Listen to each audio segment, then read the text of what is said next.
The 2018 Mercedes-Benz key fob battery replacement is a simple task. First, locate the small indentation on the fob casing. Use a small flathead screwdriver or your car key to gently pry the case open. Be careful not to damage the plastic clips. Once open, you'll see the CR2032 coin cell battery. Note the battery's orientation with the positive side up before removing it. Use your finger or a non-metallic tool to gently pry the battery out of its housing.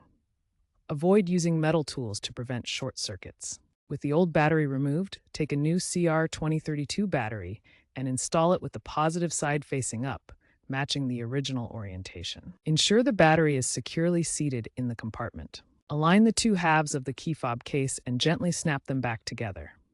Press firmly until you hear a click, indicating that the case is fully closed. Test the key fob by pressing the buttons to lock and unlock your car.